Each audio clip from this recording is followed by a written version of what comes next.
நீங்கள் இணைந்திருப்பது வெடி டிவி டாப் 24 செய்திகளுடன். முன்னைய விசா வழங்கும் நடைமுறை நேற்று நள்ளிரவு 12 மணி முதல் செயற்படும் என அரசாங்கம் அறிவித்துள்ளது.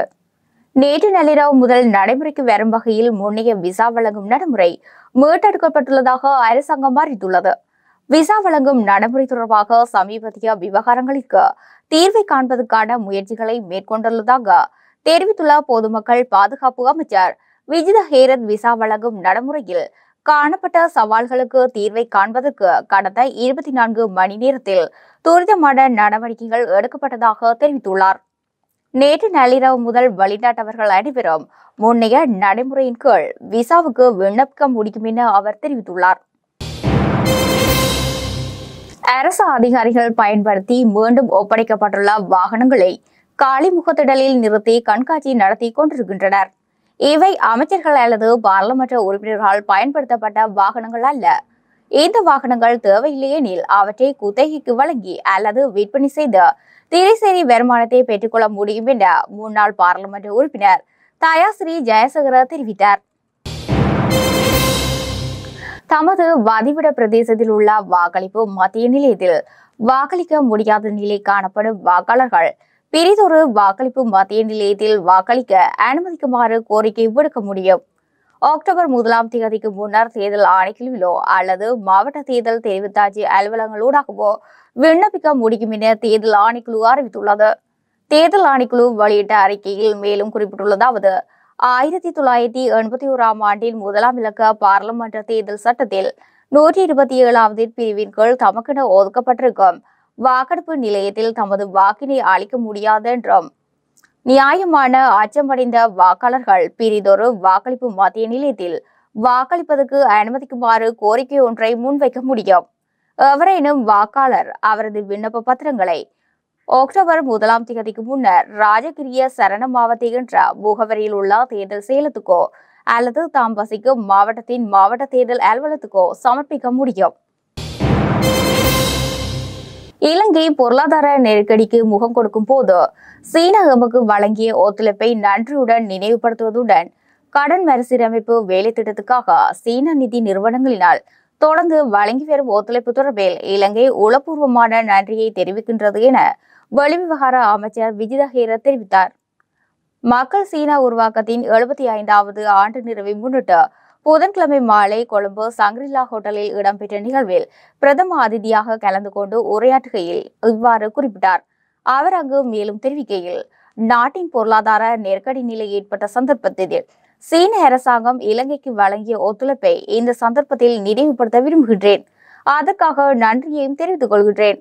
ஓர் ஒழுங்கு ஒரு பாதி வேலை திட்டத்தின் கீழ் இந்த நாடு பல நிகழ்ச்சி திட்டங்களை வெற்றிகரமாக முடித்திருப்பது தொடர்பாக தெளிவுபடுத்த விரும்புகின்றேன். மேலும் இலங்கையின் வெளிநாட்டு மற்றும் கடன் மறுசீரமைப்பு சம்பந்தமான தற்போது செயற்படுத்தி வரும் கடன் மறுசீரமைப்பு வேலை திட்டத்துக்காக சீன நிதி நிறுவனங்களால் தொடர்ந்து வழங்கி வரும் ஒத்துழைப்பை இலங்கை உளப்பூர்வமான நன்றியை தெரிவிக்கின்றது.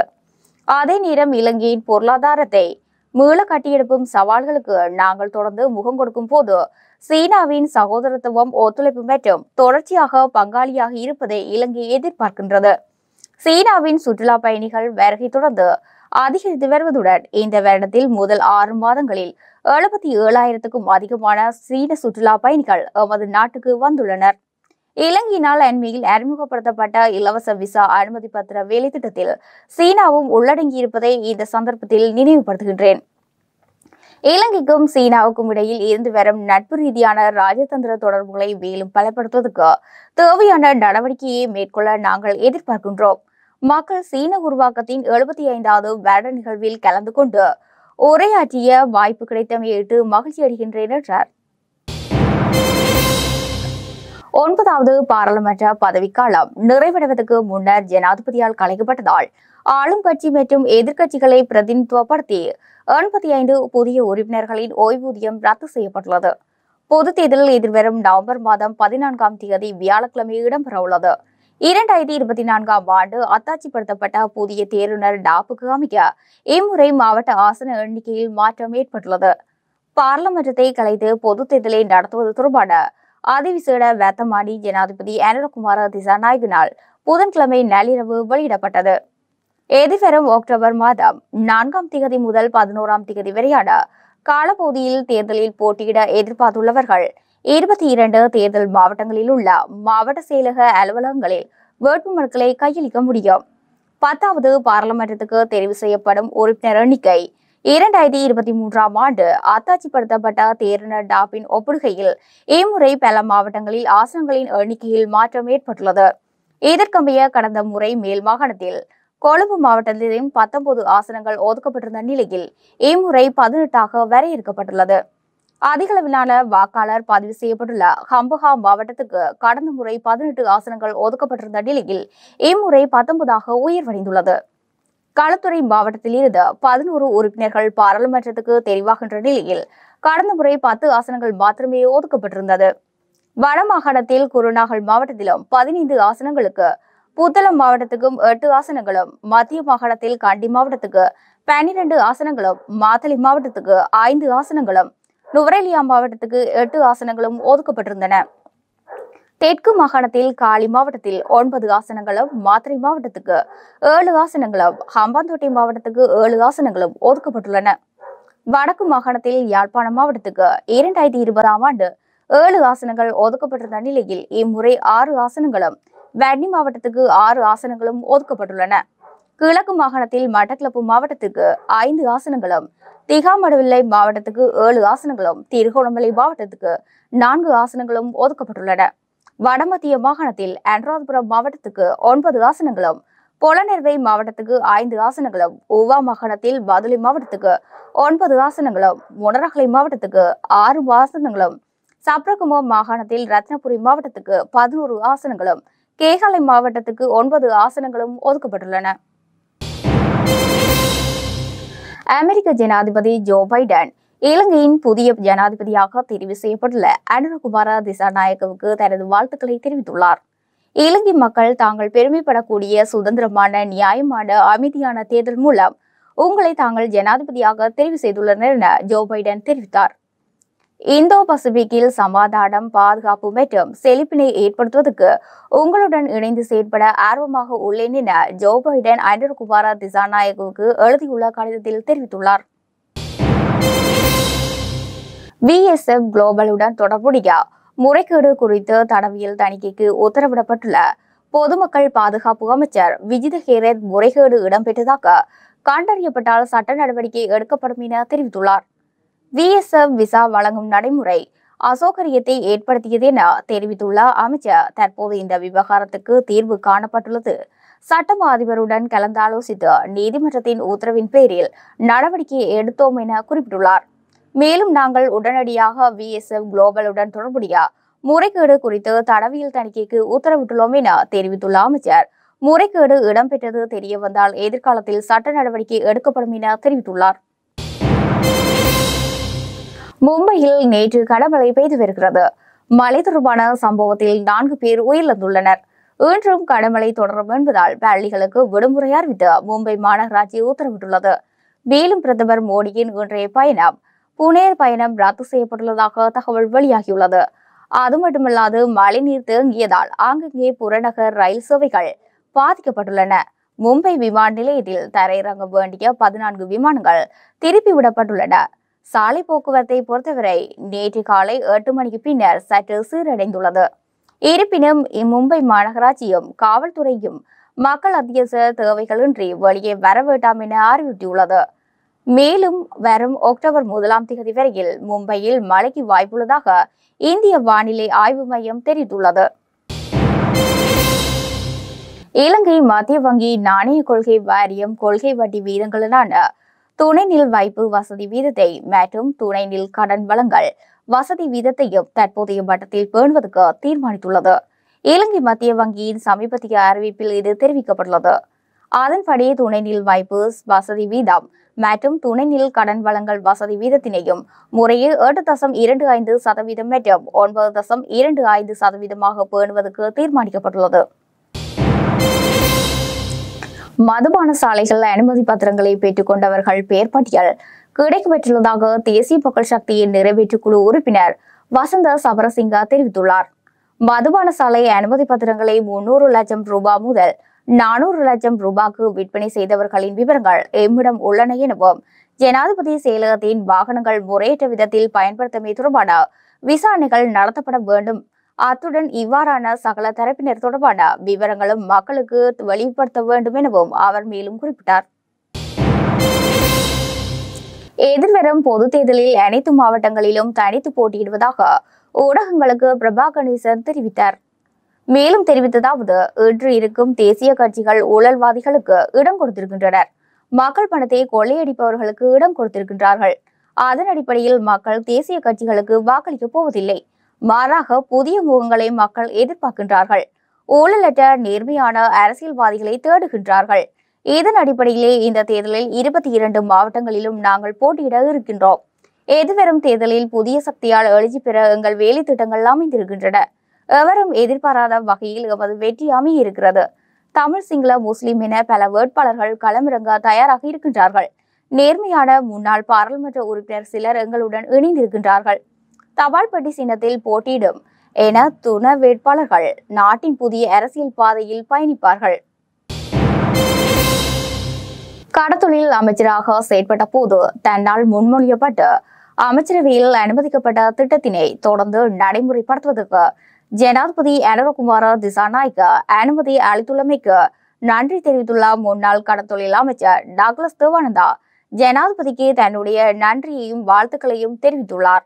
கடத்தொழிலாளருக்கு பயன்படுத்தப்படுகின்ற எரிபொருளுக்கு லீட்டர் ஒன்றுக்கு தலா 25 ரூபாய் மானியம் வழங்குவதற்காக டக்ளஸ் தேவானந்தனால் யோசனை கடந்த அமைச்சரவைக்கு அனுமதி வழங்கியிருந்த போதும் தேர்தல் சட்ட ஏற்பாடுகளுக்கு அமைய குறித்த தீர்மானம் இடைநிறுத்தப்பட்டிருந்த நிலையில் அதனைத் தொடர்ந்து நடைமுறைப்படுத்த ஜனாதிபதி தீர்மானித்துள்ளமை குறிப்பிடத்தக்கது. இலங்கை பெட்ரோலிய கூட்டுத்தாபனம் மற்றும் சிலோன் பெட்ரோலிய சேமிப்பு முனையங்கள் லிமிடெட் ஆகியவற்றின் தலைவர் பதவியில் இருந்து சாலிய விக்ரமசூரிய ராஜினாமா செய்துள்ளார். அவர் தனது ராஜினாமா கடிதத்தை மின்சாரம் மற்றும் எரிசக்தி அமைச்சகத்தின் செயலாளரிடம் சமர்ப்பித்துள்ளார்.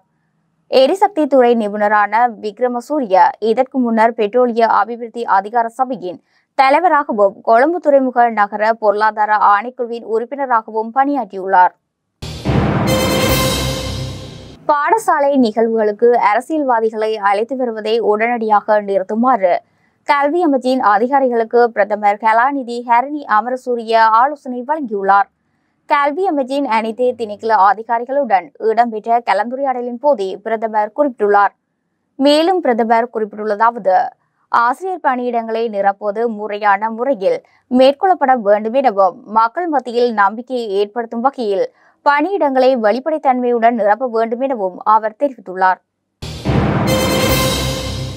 2024ஆம் ஆண்டு ஆகஸ்ட் மாத இறுதியில் நாட்டில் உத்தியோகபூர்வ கையிருப்பு சொத்துக்களின் அளவு 6.0 பில்லியன் அமெரிக்க டாலர் என இலங்கை மத்திய வங்கி அறிவித்துள்ளது. சீன மக்கள் வங்கியின் அந்நிய செலாவணி வசதியில் வருமானமும் இதில் அடங்கும் என தெரிவிக்கப்பட்டுள்ளது. மொத்த உத்தியோகபூர்வ கையிருப்பை அதிகரிப்பதற்காக 2024ஆம் ஆண்டு இதுவரை உள்நாட்டு சந்தையில் இருந்து கணிசமான அளவு அந்நிய செலாவணி கொள்வனவு செய்வதற்கு இலங்கை மத்திய வங்கி நடவடிக்கை எடுத்துள்ளதாக குறிப்பிடப்பட்டுள்ளது. பொது தேர்தலில் எதிர்க்கட்சிகள் இணைந்து கூட்டணியாக போட்டியிடுவது தொடர்பான பேச்சுவார்த்தை நேற்று முன்னாள் ஜனாதிபதி ரணில் விக்ரமசிங்க தலைமையில் கொழும்பில் இடம்பெற்றது. இதில் கடந்த ஜனாதிபதி தேர்தலில் ரணிலுக்கு ஆதரவளித்த பொதுஜன பெரமுன உறுப்பினர்கள், ஐக்கிய தேசிய கட்சி, ஸ்ரீலங்கா சுதந்திர கட்சி உறுப்பினர்கள் உள்ளிட்ட பலர் கலந்து கொண்டனர். பலமான எதிர்க்கட்சி ஒன்றை அமைப்பது தொடர்பிலும் இங்கு யோசனை முன்வைக்கப்பட்டுள்ளன. இருந்த போதிலும் இன்றைய பேச்சுவார்த்தை இறுதி தீர்மானம் எதுவும் எட்டப்படவில்லை. பொது தேர்தலில் கூட்டணியாக போட்டியிடுவதால் பெயர் மற்றும் சின்னம் என்பவற்றை தெரிவு செய்வதில் சிக்கல் ஏற்பட்டுள்ளதாகவும் வெற்றிலை சின்னத்தில் போட்டியிட ஆலோசனைகள் முன்வைக்கப்பட்டுள்ளதாகவும் முன்னாள் பாராளுமன்ற உறுப்பினர் SP திசாநாயக்கா தெரிவித்தார். இந்நாட்டில் நுகர்வுக்கு போதுமான எரிபொருள் கையிருப்பு உள்ளதாக மின்சக்தி மற்றும் வலுசக்தி அமைச்சின் அதிகாரிகள் ஜனாதிபதி அனுரகுமார திசாநாயக்கவுக்கு அறிவித்திருந்தனர். மக்களுக்கு தடையின்றி எரிபொருளை வழங்குவதற்கான அனைத்து நடவடிக்கையும் வினைத்துறையுடன் முன்னெடுப்பதற்கு அவசியத்தை வலியுறுத்திய ஜனாதிபதி அடுத்த வருடத்துக்கும் தேவையான எரிபொருளை பெற்றுக் கொள்வதில் கவனம் செலுத்துமாறு அதிகாரிகளுக்கு பணிப்புரை விடுத்தார். பராமரிப்பு பணிகள் காரணமாக பொல்கொள்ள நீர்த்தேக்கத்தில் உள்ள நீர் இன்று வெள்ளிக்கிழமை நள்ளிரவு முதல் முழுமையாக வெளியேற்றுவதற்கு மகாவலி அதிகார சபை திட்டமிட்டுள்ளது. இதன் காரணமாக கண்டி மற்றும் அதனை சூழ உள்ள பகுதிகளுக்கு 2 நாட்களுக்கு நீர் விநியோகம் தடைப்படும் என அறிவிக்கப்பட்டுள்ளது. இதன்படி நாளை மற்றும் நாளை மறுதினம் கண்டி மற்றும் பொல்கொள்ள நீர் சுத்திகரிப்பு நிலையங்களுக்கு நீர் விநியோகம் தடைப்படும் என தேசிய நீர்வளங்கள் மற்றும் வடிகால் அமைப்பு சபை தெரிவித்துள்ளது. இதற்கமைய நாளை காலை 1 மணி முதல் எதிர்வரும் 30ஆம் தேதி மாலை 6 மணி வரையில் 65 மணி நேர நீர்வெட்டு அமல்படுத்தப்படும் என தெரிவிக்கப்பட்டுள்ளது. சட்டவிரோதமான முறையில் இறக்குமதி செய்யப்பட்ட கொள்கலனில் இருந்த சிகரெட், உளுந்துமா மற்றும் மஞ்சள் துண்டுகள் என்பன நேற்று ஒரு குடவத்தை சுங்கம் முனையத்தில் கண்டுபிடிக்கப்பட்டுள்ளன. சிகரெட் தொகையின் பெறுமதி 757 மில்லியன் ரூபாய் எனவும், உளுந்துமாவின் பெறுமதி 23 மில்லியன் ரூபாய் எனவும், மஞ்சள் தொகையின் பெறுமதி 14 மில்லியன் ரூபாய் எனவும் சுங்க ஊடக பேச்சாளர் சீவலி அருகுட தெரிவித்தார். இந்த பொருட்கள் நாட்டுக்குள் பிரவேசித்திருந்தால் அரசாங்கத்திற்கு 660 மில்லியன் ரூபாய் இழப்பு ஏற்பட்டிருக்கும் என அவர் மேலும் குறிப்பிட்டார். ரத்தினக்கல் அகழ்வில் ஈடுபட்ட 11 பேர் நேற்றைய தினம் மாலை கைது செய்யப்பட்டுள்ளதாக பசறை போலீசார் தெரிவித்தனர். 27 வயதுக்கும் 67 வயதுக்கும் இடைப்பட்ட யூரி தோட்ட தொழிற்சாலை பிரிவை சேர்ந்தவர்கள் கைது செய்யப்பட்டுள்ளதாக போலீசார் தெரிவித்தனர். அனுமதி பத்திரமின்றி சட்டவிரோதமான முறையில் பசறை ஊடகம்ப பரகந்துர பகுதியில் ரத்தினக்கல் அகழ்வில் ஈடுபட்டதாக பசறை போலீசாருக்கு கிடைக்கப்பெற்ற ரகசிய தகவலுக்கு அமைய குறித்த பகுதிக்கு சென்று சுற்றி வளைப்பு தேடுதலை மேற்கொண்ட போது 11 நபர்களும் கைது செய்யப்பட்டுள்ளதாக போலீசார் தெரிவித்தனர். அத்தோடு ரத்தினக்கல் அகழ்வுக்கு பயன்படுத்தப்படும் கல்லுடைக்கும் இயந்திரம் உட்பட மேலும் சில உபகரணங்களும் கைப்பற்றப்பட்டுள்ளதாக போலீசார் தெரிவித்தனர். மேலும் சந்தேக நபர்களுக்கு எதிராக வழக்கு தாக்கல் செய்ய நடவடிக்கை எடுக்கப்பட்டுள்ளதுடன் மேலதிக விசாரணைகளை பசறை போலீஸ் நிலைய பொறுப்பதிகாரி EM பியரட்ன தலைமையில் போலீஸ் குழுவினர் விசாரணையை மேற்கொண்டு வருவதாக போலீசார் தெரிவித்தனர். போதைப் பொருளை மிக நுணுக்கமாக கடத்தி வந்த நபரோர்வர் நேற்று போலீஸ் விசேட அதிரடி படையினரால் கைது செய்யப்பட்டுள்ளார். மிகவும் ரகசியமான முறையில் 3 கிராம் 420 மில்லிகிராம் ஐஸ் போதைப் பொருளை வைத்திருந்த மாளிகா தந்த படகும்புர பிரதேசத்தை சேர்ந்த 28 வயதுடைய நபரே ஆவார். போதைப் பொருளின் பெறுமதி 43,000 ரூபாயுடன் கைது செய்யப்பட்டுள்ள மிதிகொட போலீஸ் நிலையத்தில் ஒப்படைக்கப்பட்டுள்ளார். D56 ரக துப்பாக்கி மற்றும் உள்நாட்டில் தயாரிக்கப்பட்ட 2 துப்பாக்கிகளை வைத்திருந்த மூவர் அந்த துப்பாக்கிகளுடன் நேற்று கைது செய்யப்பட்டுள்ளதாக போலீசார் தெரிவித்தனர். கைது செய்யப்பட்டவர்களில் 39, 51, 55 வயதுக்குட்பட்டவர்கள் என தெரிவிக்கப்பட்டுள்ளது. இந்நிலையில் சந்தேக நபர்களை நீதிமன்றத்தில் முன்னிலைப்படுத்த போலீசார் நடவடிக்கை எடுத்துள்ளனர்.